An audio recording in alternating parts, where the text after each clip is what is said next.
It's about to be a very busy Labor Day for Democrats who are courting union voters in battleground states. Vice President Kamala Harris will join President Biden in Pittsburgh, their first joint campaign event since he stepped aside and she became the nominee. Former President Donald Trump, meantime, and his running mate, Senator J.D. Vance, don't have any events today, but Trump returns to Pennsylvania on Wednesday. CBS News campaign reporter Aaron Navarro is joining us now with more on the Harris team's movements. Good to see you, Aaron. The Harris-Walz campaign is doing a Labor Day blitz with some help from President Biden. We know that the union vote is typically a dependable vote for Democrats, but Republicans have been putting effort into chipping away at that. How important is the union vote, especially in these two states? Good morning, Anne-Marie. There are just under 600,000 labor union members in Michigan, about 800,000 here in the Commonwealth of Pennsylvania, and in what is expected to be a very close race, maybe even closer than 2020. Both campaigns know every vote counts. And that's why you're seeing the Harris campaign do a full-on blitz, as you mentioned. The vice president's going to Detroit and then Pittsburgh, where I am, later this afternoon. Governor Tim Walz is speaking at Labor Fest in Milwaukee. The second gentleman will be at an event in Newport News, Virginia. State Democrats are looking to keep not that competitive this November, but they know that the working class type of voter, that archetype, is something that has historically been at least curious about former President Trump. Labor union members and leaders are going to be watching very closely to see where the rank and file members lie and if they shift in a meaningful way towards Republicans.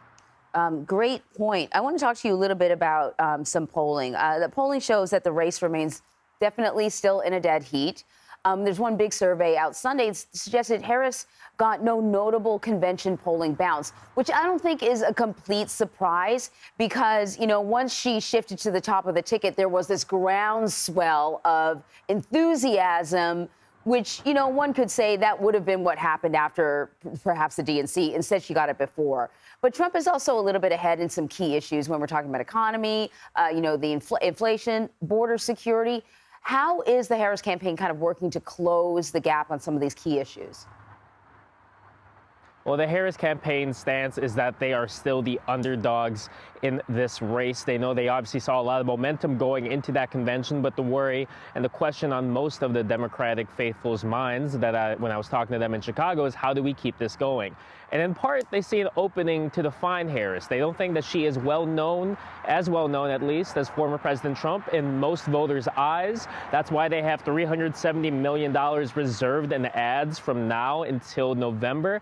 And that's why they're expecting to see lots of travel for her in the coming months as they try to cut into some of the margins, especially when it comes to the economy. They're going to tout her economic plan and what she has proposed to cut down taxes for middle-class voters, as well as grocery prices. But it's going to be a task that they need to fulfill the next 2 months if they want to win this election. So we're just 8 days away from the first presidential debate between Harris and Trump. You know, typically a candidate would scale back their travels because they would start to prep for debate.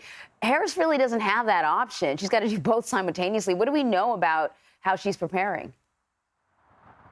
It's a truncated schedule. We know that she's going to be obviously traveling today. She's going to New Hampshire on Wednesday. The rest of the week is not yet known.